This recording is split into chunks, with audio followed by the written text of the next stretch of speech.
to the 13 Midot, and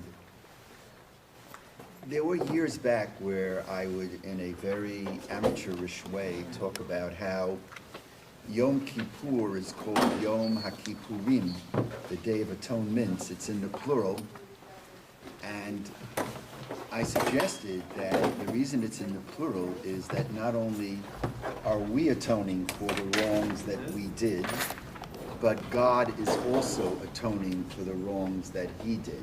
Shocking. Something very, very non-controversial like that. They tell the story about this Yidula. He never went to shul, but on Yom Kippur he shows up in shul and he walks into shul and he spends 10 minutes in shul and he leaves. So the rabbi at Yom Kippur was interested in what happened, and he goes up to this Yidula and he says, 10 minutes in shul on Yom Kippur. He says, listen, Rabbi, I'm a real estate agent, and I have a policy. I make a deal. Once I make a deal, I don't stick around. I get out. That's it. I identify with that as one who's raised a lot of money. Once you get a commitment, my advice to fundraisers is don't hang around. Get out. The deal is finished. So the rabbi was very interested. He said, what was the deal you made? He says, listen, I turned to God. I said, God, I haven't been that good this year. Sometimes I miss the afternoon service, I miss the mincha service, I miss saying Shema one night. I'll make a deal with you. If you forgive me, look what you've done this year. If you forgive me, I'll forgive you. This year too. And God said, okay, so I made the deal, I left. So the rabbi looked at him and said, Narish Akin, you foolish child, you had God by the coattails. You only asked Him to forgive you.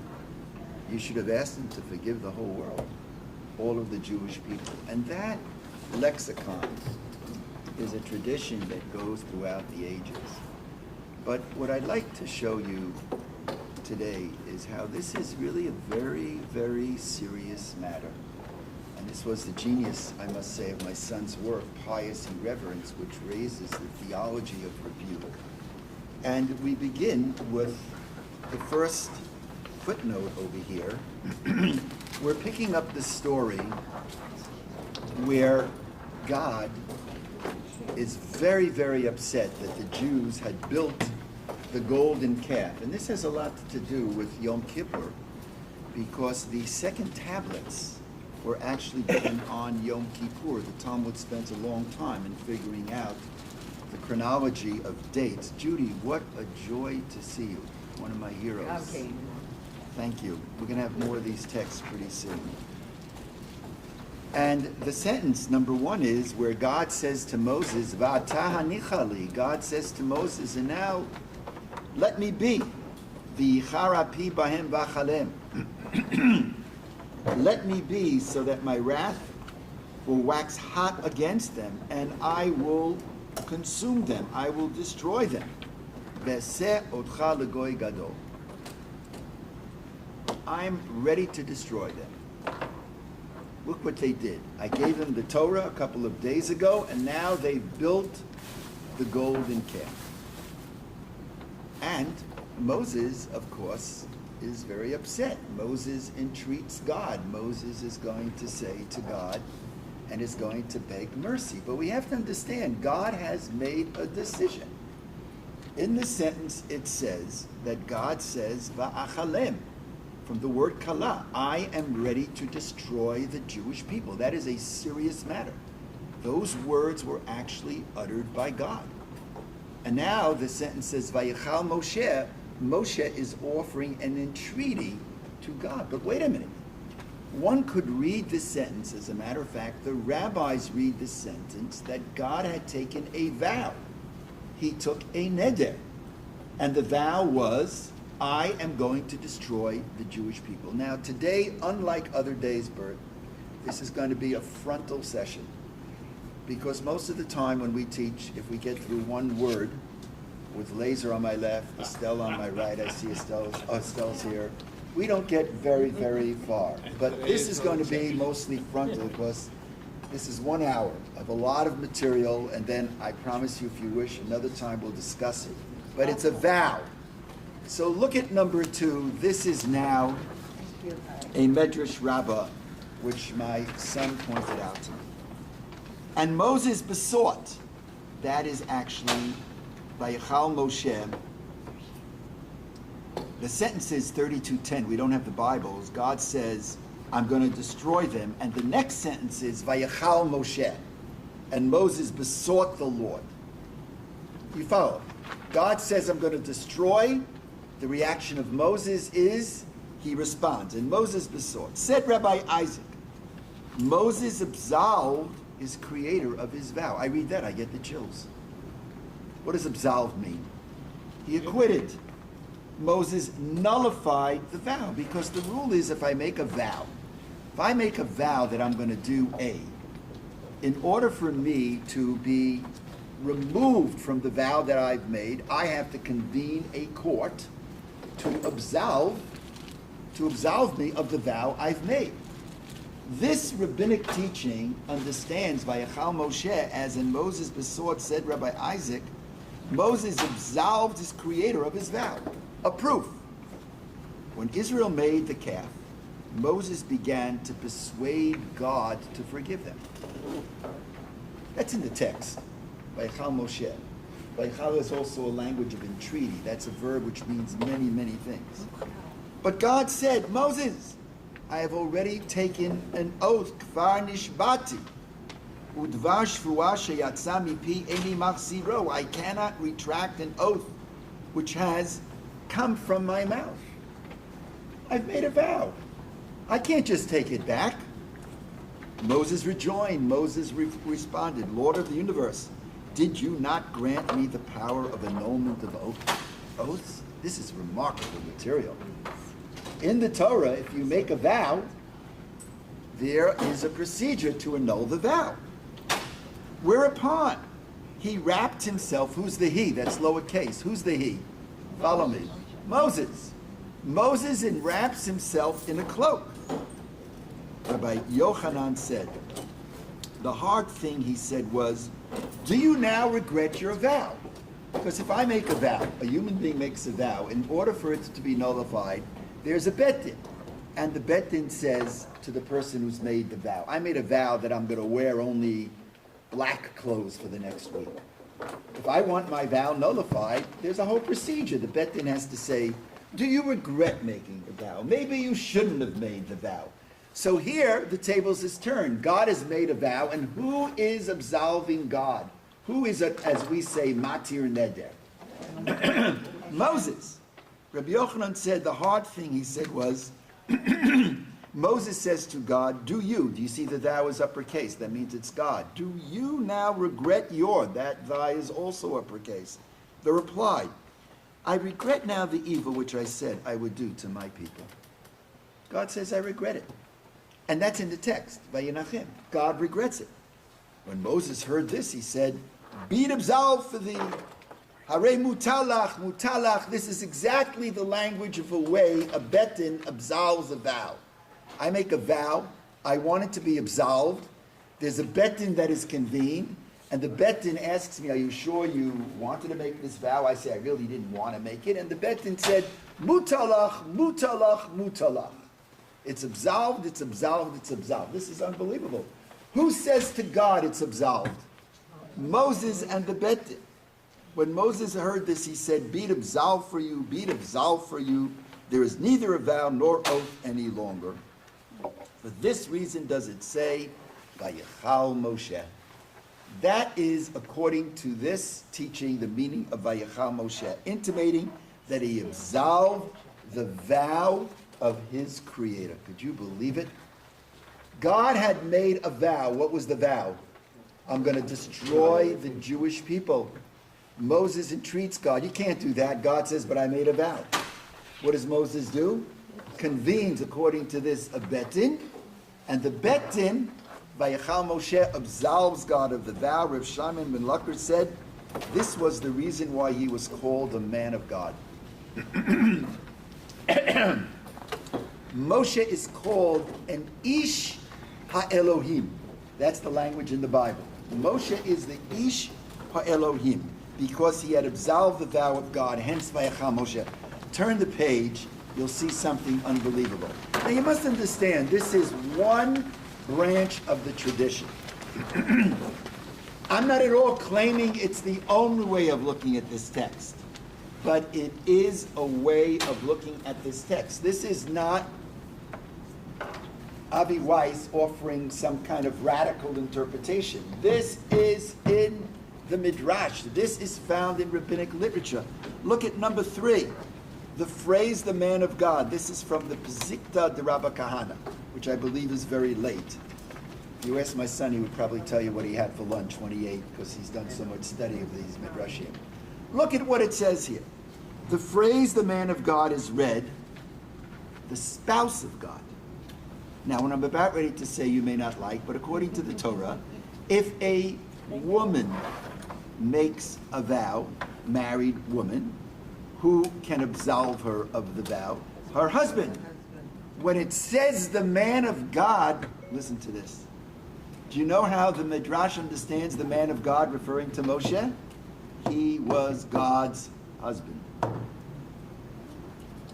Now, you may not, I see you not liking it. I see that. But it's fascinating. Look what it says.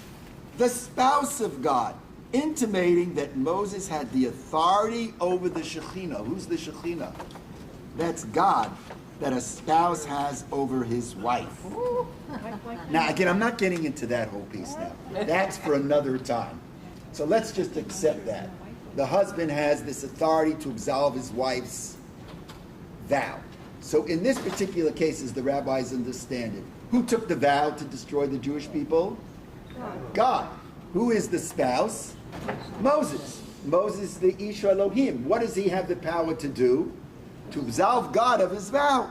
According to Rabbi Jonathan, the words, not the words, the words her spouse may void her vow alludes to Moses voiding the vow of God to destroy Israel for their worship of the golden calf. And so the text says, look here for a second. We don't have the Bible, but you'll look it up. It says, God says, I'm so upset with the Jewish people that they built this golden calf. I'm going to destroy them. We have that sentence, Va'achalein. What does Moshe do? Vayachal Moshe, which this text understands to mean, welcome? The text understands to mean that Moses convenes a betin to absolve God of his vow. And finally, look at number 4, Vayinachem Adonai al hara'a asher diber lasot la'amo. And the Lord repented. What that word Vayinachem means. Is it comforted? Is it, he regretted. Vayinachem, that's what the text says. This is now the Bible. Vayinachem Adonai al hara'a asher diber lasot la'amo. And the Lord repented of the evil which he said he would do to his people. And then the text continues on in Exodus. We don't have the source, but it's a little bit after sentence 14. And the second tablets are going to be given, but the second tablets are fundamentally different than the first, because the second tablets are given with the framework of what we've been studying over the last few weeks, and that is the 13 attributes of mercy. God says to Moses, I am giving you the 10 commandments, but I'm giving it to you within the framework of Adonai, Adonai, El Rachum V'Chanun. The merciful God, powerful God, compassionate and gracious, slow to anger, and abundant in kindness. So we have now finished step 1 in our study. God, in anger, had decreed, I'm going to destroy the Jewish people. Moses entreats God. God says, I'm sorry, I've made a vow.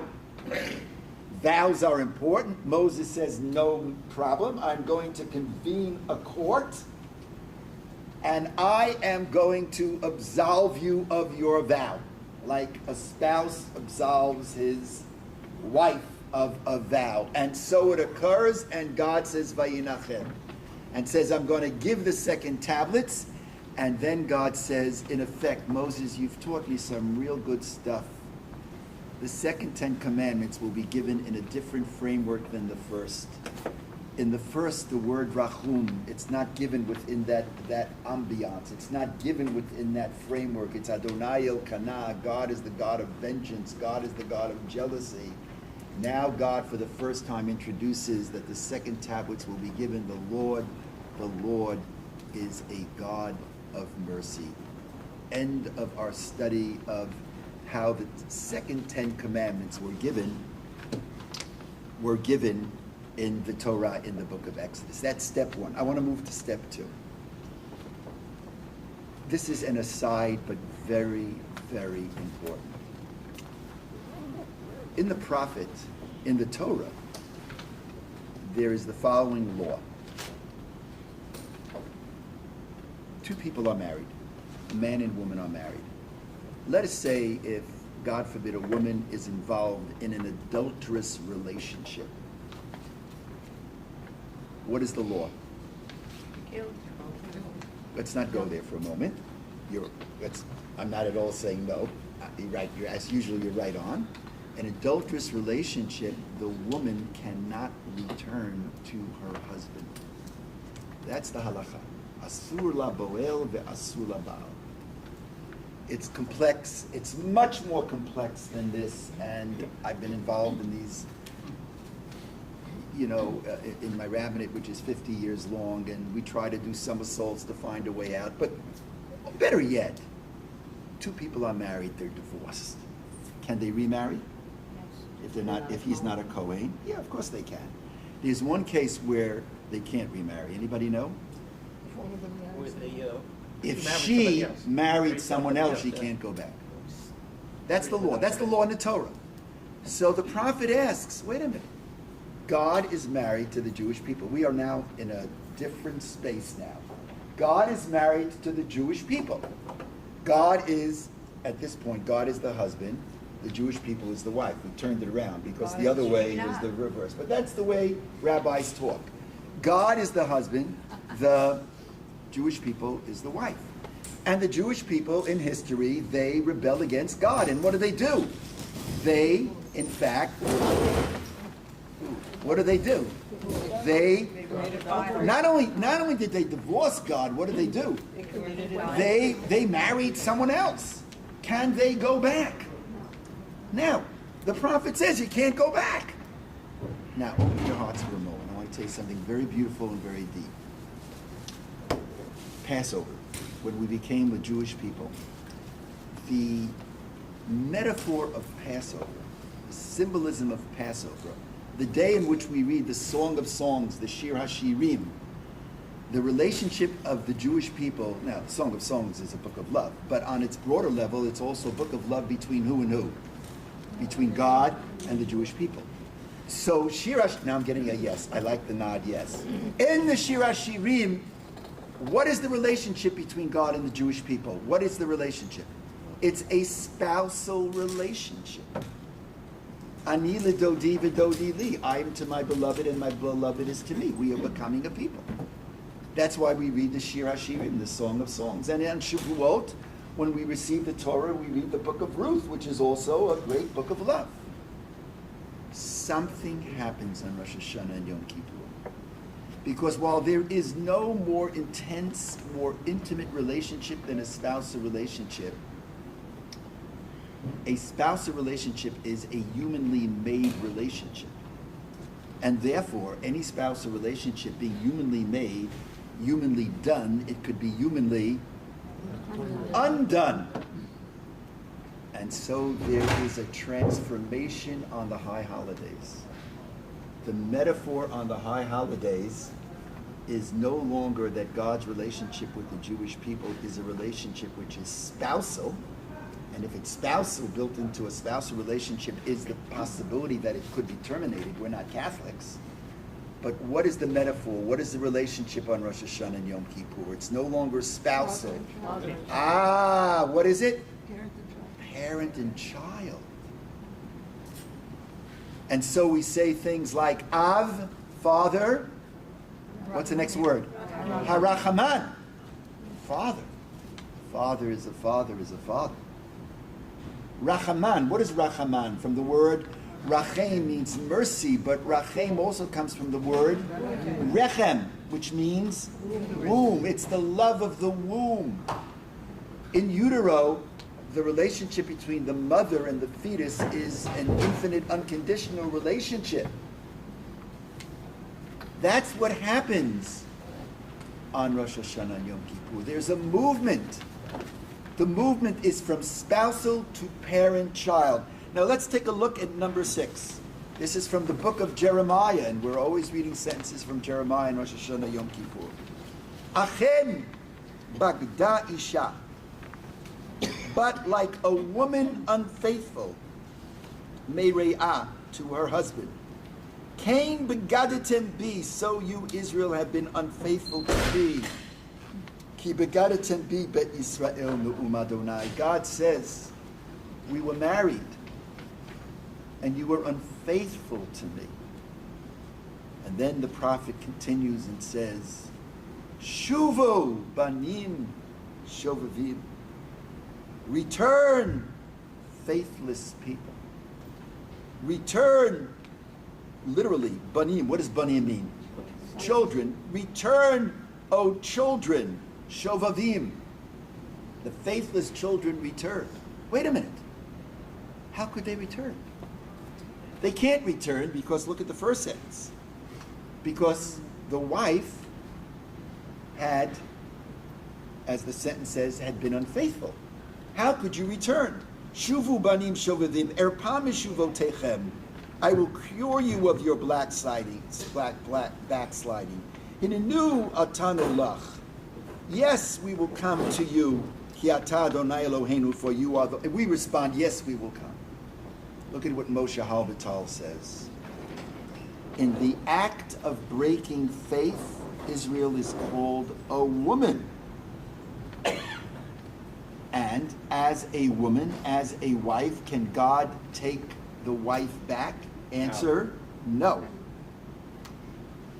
In the act of breaking faith, Israel is called a woman. But in the act of return, look at the second sentence. What is the noun for the Jewish people? Alienated. What is the word in that second sentence? Banim. No longer wife. What does banim mean?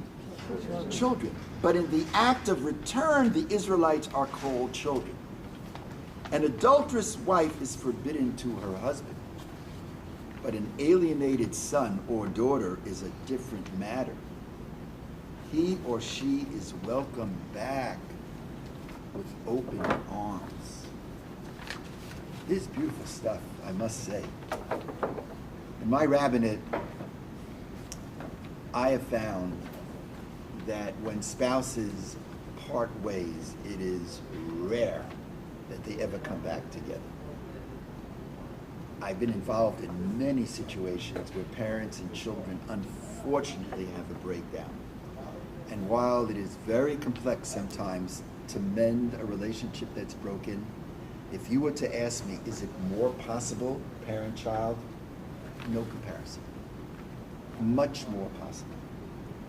Because a child is a child is a child. And a father is a father is a father. And a mother is a mother is a mother. How many times have I heard people on their deathbeds, people who are involved in beautiful marriages, but in their last words they call out mother, mama, they call out tata. So in the biblical text, Moses absolves God of his vow when he says, I will destroy the Jewish people. He convened the court. And God says, Vayinachem, I've now been absolved. And now he says, you've taught me something, Moses. I'm going to give the second 10 commandments in a different atmosphere. It's going to be the atmosphere of Adonai, Adonai, El, Rachum. What does Rachum mean? That's a mother. That's a mother's love. I'm going to give it with a mother's love. Adonai, Adonai, the Lord, the Lord. You're aware that Hashem, Hashem is the God of mercy. So we never repeat God's name twice. Because there's always the concern. The Mishnah says if you say it twice, maybe you're a dualist. You believe in two gods. And here we say Adonai, Adonai. Say the rabbis know the reason we say it is because we're saying the Lord is the Lord of mercy for me before I sin. And guess what? The Lord is a Lord of mercy after I sin. These words of Hashem Kerachum B'Chanun, of the second 10 commandments, they're expressive of the God who is a father, the God who is a mother. End of step 2. Let's move to step 3. We're now picking it up, and we're making good time, so after I'm through, we're going to have a chance for a lot of discussion. Step 3. We're now picking up the story of the spies. We're in the book of Numbers. It's chapter 13, chapter 14. And the spies come back with this negative report, and God is very upset. Vayomer Adonai el Moshe, and the Lord says to Moshe, this is now from the biblical text, Ad ana yenatsuni ha'am hazeh. How long will this people despise me? God's getting upset again. Ad ana lo yaminu bi, and how long will they not believe in me? B'chol ha'otot, in all of my signs and miracles, asher asiti b'kirbo. God's upset. Spies have come back with a negative report. And what does God say? He's back at it. Akenu ba'David. You see it, page 3, right at the top. I will smite them with pestilence. What is he saying here? I will destroy them. Va'orishenu. I will smite them. I will destroy them. And Moses, I like you. Ve'aseh odcha legoy gadol. And Moses, you're a good guy. I'll make you the father of a great nation, the prophet of a great nation, va'atzum mimenu, and mightier than they. That's what God says. And in the same text, you see this? This is chapter 14, sentences 11 and 12. We're now reading chapter 14, sentences 17 to 20. Moses is now speaking to God. And Moses had just heard God say, I'm going to destroy the Jewish people. Akenu, or Rishenu. I'm going to devour them. I'm going to destroy them. Now Moses speaks to God. If I may ask you, look up for a second. What do you think Moses is going to say if we were to continue along the path we're taking? What is Moses going to say to God? Recall to him who he is in terms of... Say it loud, you get it. He's going to recall to him exactly who he is. He's going to, could you imagine? Moses is going to say to God, God, you can't do this. Change your mind. You made a vow. He's going to hold him to the vow. What was the vow? You said you would not destroy them, and you said you would always be a God of mercy. You invoked the 13 attributes. Does it get better than this? Ve'ata yigdalna koach Adonai. Moses says, now may the Lord's strength be displayed. Kasher dibarta lemor. Just as you actually should be uppercase. Moses is saying, God, now your strength should be displayed as you have declared. And what did you declare? And what is Moses going to quote? He's going to paraphrase the 13 attributes. Adonai, he doesn't say Adonai, Adonai, but that's what he means. Adonai, erech hapayim v'rav chesed. You said that the Lord is slow to anger, abounding in love and forgiving sin and rebellion. And so on and so forth. Next sentence. Slach na lavon ha'am hazeh. In accordance with your great love, forgive the sin of these people as you promised, just as you have pardoned them at the time that they left Egypt until now. And what's the response? Vayomer Adonai. And the Lord responds. How does he respond? Okay. Salachti. That is scene 3. I want to review. Summary. He says, as you asked. In other words, it's not a spontaneous. He's acknowledging that Moses is the one who convinced him. Correct. As you have said, you have convinced me. You have reminded me properly of my promise. You have reminded me properly. So what is stage 1? Just for a second. Scene 1. Scene 1 is the golden calf. What does God do? He takes a vow. What's the vow? I will destroy them. What does Moses do in this scene? If we were writing this little play, What does Moses do? He says, don't do it. What does God say? I've made a vow. What does Moses do? He says, I'll convene a court. He convenes a court.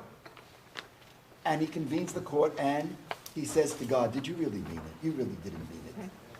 And God says, I really didn't mean it. So God says, mutalach, mutalach, mutalach. It's absolved, it's absolved. And vayinachem, God says, I regret.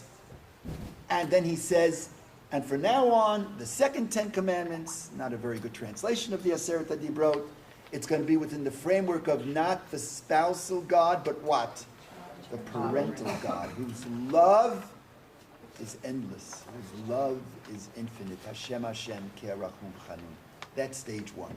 Stage two, which I've touched on in the last sentence I just said, is that there's a movement from Passover to the high holidays, a movement of our relationship to God from it being the intimate relationship, which could be broken, to the relationship which is a parental relationship over and over in our liturgy. That's a relationship that can never, ever be broken. That's what God meant when he said, Hashem, Hashem, Kerachum. And that second Aseret HaDibrot were given on Yom Kippur itself. Scene 3, a couple of months later, maybe a year or two later, the spy incident. God is at it again. What does God say? I'm going to destroy them. And what does Moses say? He doesn't even have to absolve. He says, God, what about your original promise? What was your promise? The 13 attributes of mercy. And God says, thank you. You've reminded me very, very well. Now, I want to say something just on the side here. There's a lot that can be said about this, and I want to encourage you to take a look at my son's work, Pious Irreverence. But it really deals with the theology of protest, with a very important issue. When something upsetting has in life, do we have a right to protest God? Do we have a right, or is it forbidden? Now, when I went to yeshiva, we had no right. You couldn't say anything about God. You just couldn't. And I think when you look at the history of the theology of protest, certainly there was a branch in early Mishnaic times. Rabbi Akiva certainly said you couldn't protest against God. Probably had a lot to do with Christianity surfacing at that time. But by the end of the Amoraic period, there was a real protest. And on some level, I think, and this is what Doe writes, it was the rabbis who were struggling. They were struggling with God. And they wanted an imprimatur that gives them the right to protest. And what they did is they read the text, and within the text, they said, it's not my idea that I can protest. Guess whose idea it was? It was Moses' idea.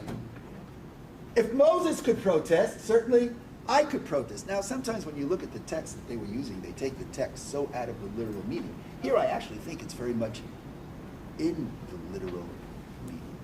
I come now to stage 4. Kol Nidre. It's Kol Nidre night. Is there any more powerful moment than Kol Nidre? Dr. Michael Fishbane, my son's mentor, a great, great thinker and teacher, in his book, Attunements, Spiritual Attunements, I think it's called, he says there are different kinds of silence. I know Paul Simon wrote The Sound of Silence. He says he doesn't even understand his words, although I like some of the words. People talking without speaking, people hearing without listening. I would say hearts beating without empathizing, not as beautiful as Simon's words. There's a sound of silence. I love that phrase, sound of silence. But there's an empty silence. It's just empty. And then there is a silence that is pregnant with meaning. Those are Dr. Fishbane's words. It's like the maestro. You've been to the symphony, and the audience is in the seat, and the maestro picks up, is that what it's called, the baton, and there's this moment, and it's absolute silence, but it's not an empty silence, it's a silence pregnant with anticipation. Before Kol Nidre, and I've had the great honor to look out, wow, there's absolute silence. it's like a moment which is suffused with so much power and so much meaning. And we say Kol Nidre. And what are we saying in Kol Nidre? What is the prayer about? Kol Nidre means all of our vows are annulled. They're absolved. Now, there's a lot of discussion about Kol Nidre. Is that the appropriate first prayer? I can think of other prayers that maybe would be more powerful. Maybe I should begin with Shema Yisrael, something like that. The best thing I could do. How many drushes have I given? Although I've learned Kol Nidre night don't give any drushes. There's no way for people to remain awake. People are worried about the day. People are full. People are tired. I just said, Ellie, you do it all. I just, thank God there's an Ellie who just runs right through it. There were those throughout history, hundreds of years ago, they never said Kol Nidre. They didn't think it was a proper beginning prayer. Different analyses, different positions on Kol Nidre. Now, the drasha that I've given is that, what makes a human being unique is our power of speech. In philosophy, the human being is sometimes called the midaber, the one who speaks what lower animals can't do, certainly not speak the way human beings can interact. And so we say we have to be very careful with our words. And so we're annulling words. Rabbi Soloveitchik, my teacher, was very disturbed by this. Because there is a custom before Yom Kippur, if you've ever been in synagogue, that people sit down and they convene a bet din, and whatever vows I've made are annulled prior to Yom Kippur. So Rabbi Soloveitchik, who had unbelievable intellectual integrity, said, what are we saying Kol Nidre again? I've already absolved my vows. If you come to synagogue any morning these days, after the services, you're going to find people get together, they form a bet din, and somebody reads something and says, I'm sorry for words that I said, that I shouldn't have said, and vows I made I shouldn't have made, and they convene a court, it's absolved. So if it's absolved, what do you need Kol Nidre? Now listen, this is now Rabbi Soloveitchik, number 10. This is his commentary on the Machzor. He says, one reason we recite Kol Nidre, because he's concerned, why do we recite it? Which is in essence a form of nullifications of vow just before Yom Kippur. Listen to this, is that it calls to mind the annulment by Moses of God's vow. When God declared his intention to destroy Israel, that declaration had the quality of a vow. We studied this, correct? And what did Moses do? He convened a court to nullify God's vow. Now look at what he says. The Zohar says that Kol Nidre is designed in part to release God from his, it should be uppercase, from his vow, as it were. Clever. Do you know what Kol Nidre is? Kol Nidre, it's, as we say, pum fakir, it's the reverse. It's not that our vows are being nullified, but we are convening a court, and what are we doing? We're nullifying God's vows. We're saying, God, there's stuff maybe during the year that you decree, bad stuff about the Jewish people, maybe about me individually. Kol Nidre. Like Moses absolved your vow, we're absolving your vow. On Erev Yom Kippur, Jews are constituted at a bet din. This is Rabbi Soloveitchik. To absolve God, which is indeed what he, uppercase, desires. That's the key. It's what God desires. Turn back to the beginning. Turn back to the beginning. Look at the first words on this page. We're now going back to scene 1. Kol Nidre is scene 4. In scene 1, after we build the golden calf, God says, Vata hanichali, and now he says to Moses, leave me alone, because I'm going to destroy them. So the rabbis ask, God says, and now leave me alone? He says to Moses,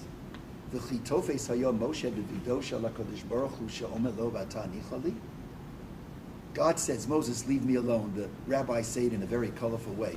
Was God holding on to God's coattails for God to say, leave me alone? Do you follow?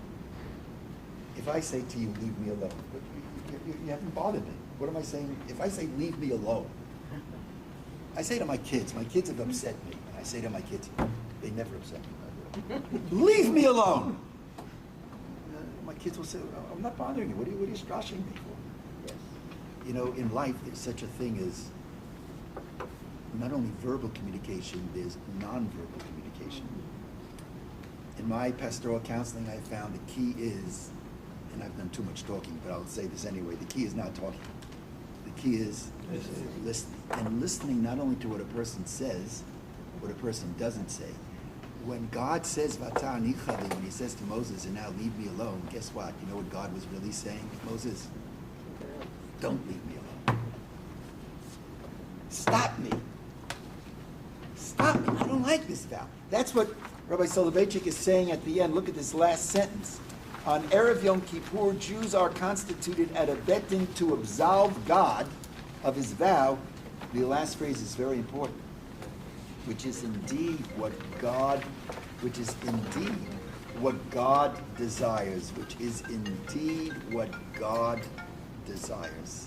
It's really, really very, very, very powerful in stage 4. Well, God's saying to Moses, that what is- if you're here, I can't do this. So you've got to go away so that I can do it. Wait, I'm going to get to this in a second. I've got just a few more minutes, and then we're going to open this up.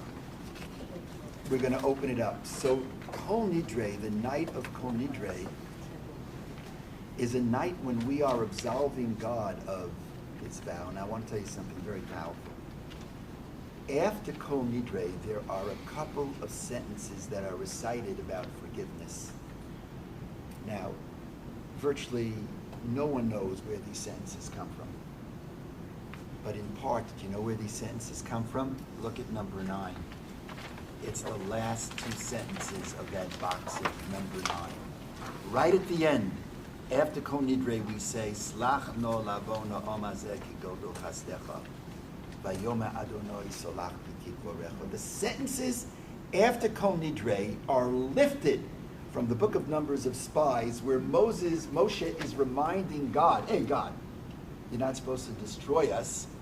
Where Moses is, it doesn't say the 13 attributes, but it picks it up from Slachna. It intimates the 13, where Moses is saying to God, God, forgive, don't forget the 13 attributes, and God responds, Salachti barecha. In short, whereas normatively Kol Nidre is seen as a time when our vows that we shouldn't have made are annulled, we're understanding it very differently. And that is, I'm not claiming that, often there could be 2 positions and they rest side by side. There is another approach, and that approach is what's happening in Kol Nidre. It's not our vows that are being annulled, but what? It's God's. We are annulling God's vows. Now, I want to end with this statement. And I want to tell you a story, and then I'm opening it up. The last 2 lines prove The statement is, your viewpoint. the statement is the following. And this is one of the most important teaching in Dov's work. One would think that this is sacrilegious. I nullify God's vows. I hold God to his word. God, how dare you do this? There's a beautiful midrash, which is the last number here, number 11. It reads, Kol ahava she'ein ima tochacha eina ahava. Any love which does not include reprimand is not true love. One would think that if I'm going to challenge God, that is a sign of, what would one think? Of what? What's my next word? Disrespect. If you remember anything, this is what I'd like you to remember. This rabbinic statement is so beautiful. Coming and presenting what one really feels before God is not a sign of disrespect. What is it a sign of? It's a sign of closeness. It's a sign of intimacy. It's a sign of love. You know how you know you're in a good marriage? when I can express my feelings, and as we used to say in Marriage Encounter, feelings are not right, they're not wrong, they just are. Or as I poetically say, feelings are feelings are feelings, real poetry. And I'm not afraid to express my feelings. I'm not afraid that my spouse, that Toby is going to condemn me or mock me or ridicule me. I'm so close, the love is so close. I can say what's on my mind. So it's not as if this whole approach to God of protest is an indication of distance from God, but it's an indication of closeness. Now, of course, it's got to be done very respectfully. It's got to be a respectful encounter, but it can be an encounter. It can be a challenge. I love that midrash. Kol ahava she'ein ima tochacha ein ahava.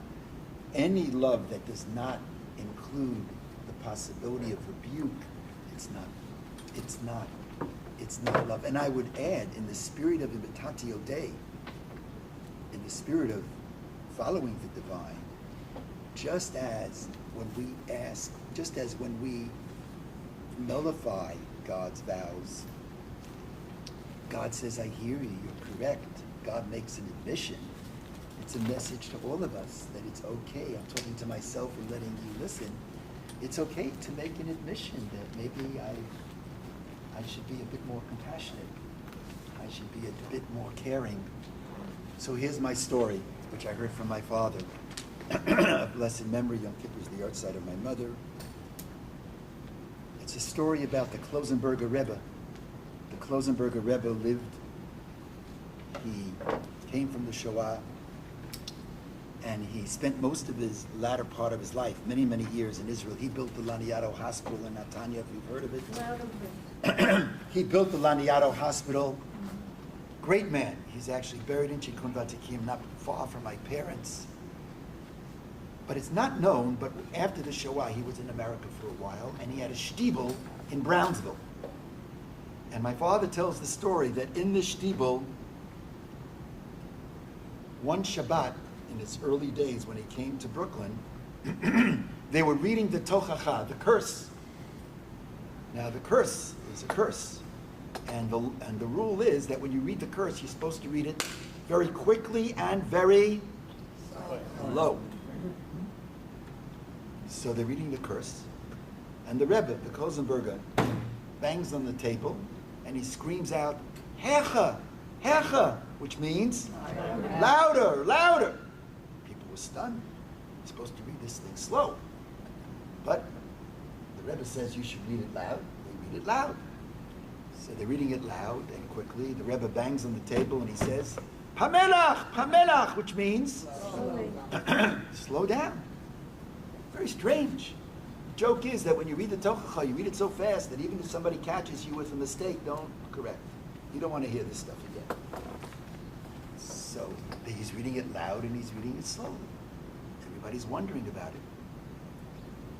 it. After Shabbat, they come to the Rebbe and they say to him, Rebbe, everybody knows you're supposed to read the Tochacha fast and low, and you want it loud and quickly.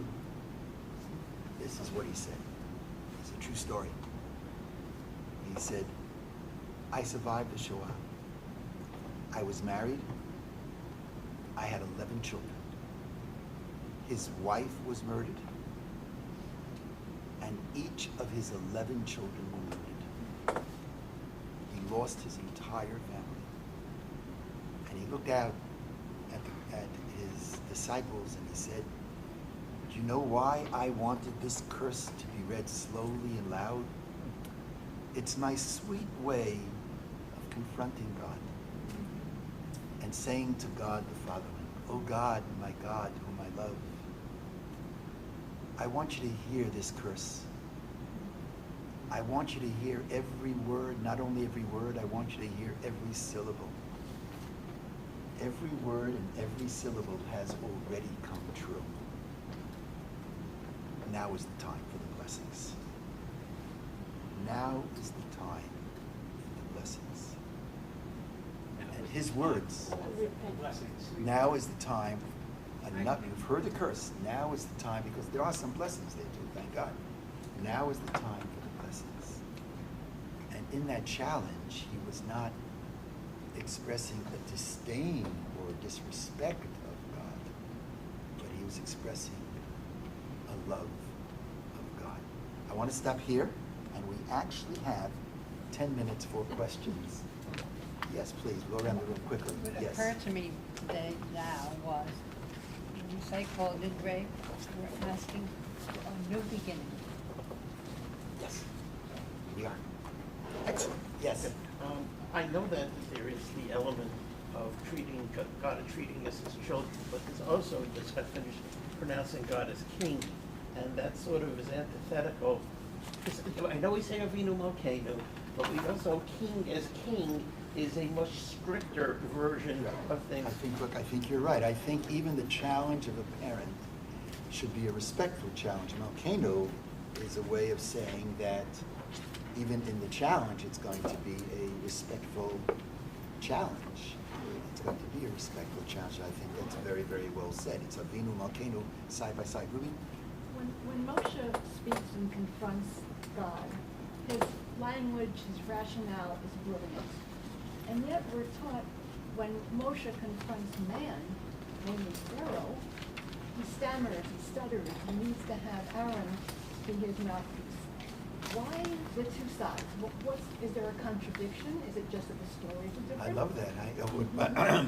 Maybe I'm biased. The way I would say it is he felt closer to God than he did to Pharaoh. I mean, Pharaoh was a human being, so in that sense, Pharaoh was easier to confront. But with whom would I be more nervous? Speaking to the President of the United States or speaking to God? So she get more nervous and stutter before God. But this is saying that if I'm in an intimate love relationship with God, then the words flow. In front of the President of the United States, now I've not had many times to talk to the President, I yelled at presidents, but the one time when I confronted Carter many years ago when he announced the Holocaust Museum as he was sending planes to Saudi Arabia, I was online and I was nervous. And I did give him help. And I said to him, don't give us the Holocaust at the expense of the state of Israel, something like that. But I was nervous. I feel less, but you're right. But talking to pharaohs, that's the whole point. The point is, that's the point. The point is that the challenge of God, Judy, you with me? It's okay to challenge. It's not an expression of distance. When couples, again, I've had this great honor of sitting with couples. Do you know when I know I'm in trouble? When a couple is in front of me and they don't talk to each other, then I'm in trouble. If a couple is even yelling at each other, I say to myself, there's hope. There's hope. Obviously, if they're really screaming at each other, we're in trouble too. But if a couple, there are great social workers here. But certainly if it's Avinu Malkeinu, it's a relationship which is still within the respectful frame. It's certainly. Yes, we're going to go around. Yes. All I'm saying is that this whole conversation, everything has brought God down to the level of a person. Have the Jewish people refrained from keeping God up there? Or, the Jewish people have brought them down so that you can argue face to face? We're saying something very, that is not, I would argue that, well, first, it depends who you asked. If you were to speak to an academic, that's probably what they would say. If you speak to a theologian like myself, that's not the way I would go. I would say it doesn't bring God down. Well, it brings, from my perspective, from a rabbinic theological perspective, and it doesn't mean this has to be your perspective, it brings God up. For me, it brings God up because one of the keys that I want to leave is to protest God is not a sign of disrespect. It's a sign of great love. When Elie Wiesel in Night, that image of that little boy who was so light, he was dangling from the gallows, and someone behind him says, "Where is God?" And Wiesel says, "There he is. He's hanging from the gallows." What is that?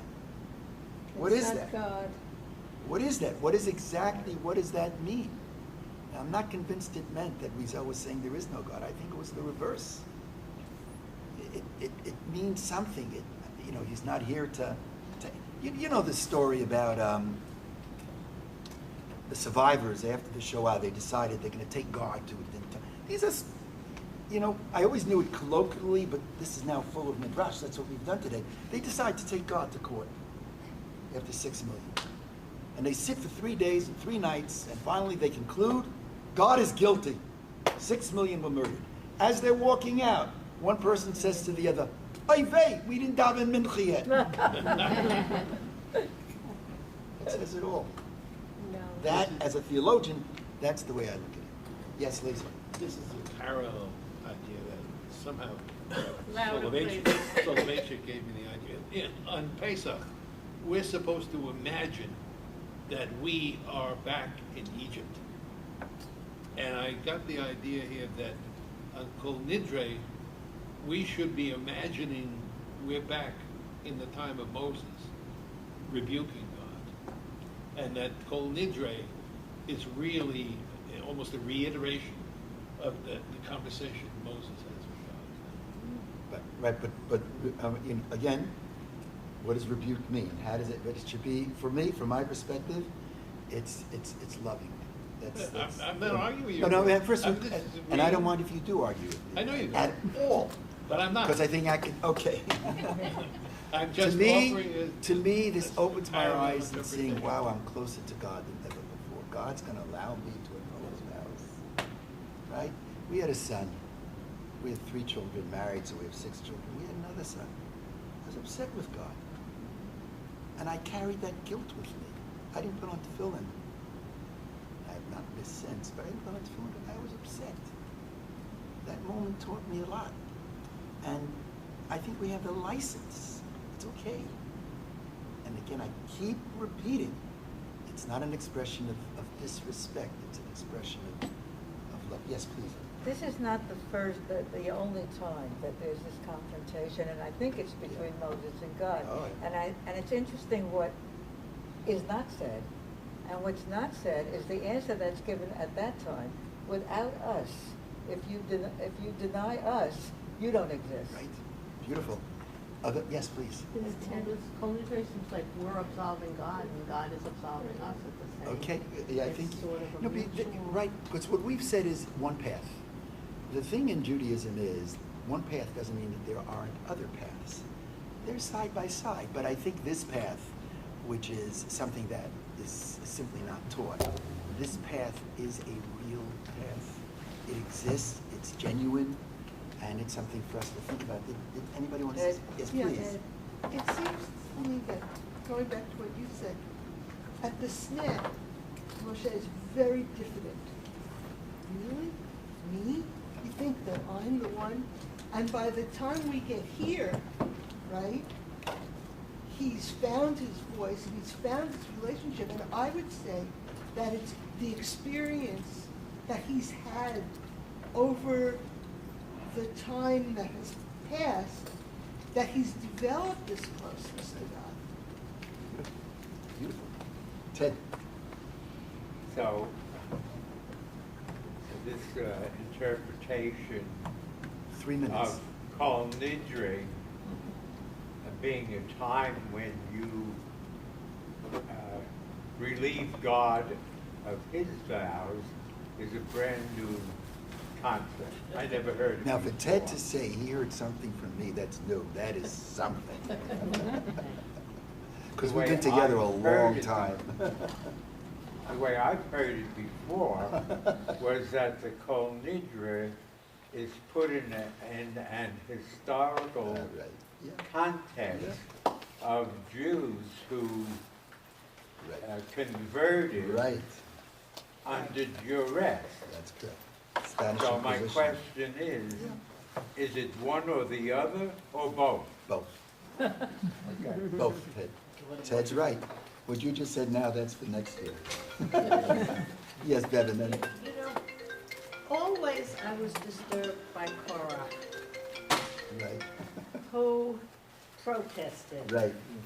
And he got the royal treatment and all the schedule. Right. Now, you're saying it's okay to confront God. It's for Carl's for another time. And it's been, every year, it's been problematic.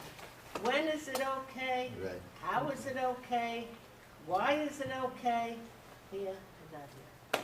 It's a great question. When we get to Korach. Yes, please. What's your first name? Gedalia. I'm sorry? Gedalia. Gedalia. I'm- That's great. You are a great listener. I mean, you are, but yeah, go ahead, please, Gedalia. I wanted to preface what I say with we're talking about stuttering. I don't really stutter, but when I'm in front of a lot of people, I do. This is the advice I heard in general for people who stutter: is that if you tell people who you're listening to you that you stutter, it helps you not stutter as much. So I'm That's interesting. So, and how does, Gedalia, in your mind, how is it connected to our study? That Well, that was only a preface. What my question? Oh, I see. I'm trying to connect it already. And I'm aware of the time, so that makes me Okay, wonder. no, please, no, not at No, all. no, please. It's okay. So I'm intrigued by Soloveitchik, and the quote from Soloveitchik intrigues me, and I recently got the book. A new book came out on his comment on the adaptation of Soloveitchik's commentary on Sefer Devarim, and he talks about the final incident, which we will some time to talk about, when Moses addresses God. And that's when he asks to enter the promised lands. And as we know, he gets a firm no. And actually, in line with what Soloveitchik says here, he has a similar approach. He says that it was because Moses prayed by himself, and had he assembled a whole group of people Wow. to call on Beautiful. God, he would have, in his words, he would have shred the decree into shreds. But the only question I want to leave with, I don't have an answer to it, is that being said, and I'm dwarfed by all the giants, but reading the parshas we're reading the Devarim now, it just seems like it's such an anomaly how God treats this issue, and he says almost in every parsha of Devarim, he says, and you will not enter the promised land, and this is the land that you will not enter. And it's almost like, if I were in Moses' shoes, no one is compared to Moses, but emotionally, I would feel like it's being rubbed in, rubbing it in. But it sounds like my simple idea was that there's Moses did an excellent job, unprecedented, and there's none like him in how much he was able to convince God to relent. But even Moses, for God, there's always a space of overstepping your bounds, and it seems to me like That's beautiful. And that's a great way to end, that even as Moses confronts, in the end, God is boss. And God says there's a limit, and the answer is no. It's been, first of all, I'm so excited to get to SAR and to teach. Actually, I'm doing a little thing for the 7th graders, and are they allowing me to use that text? Because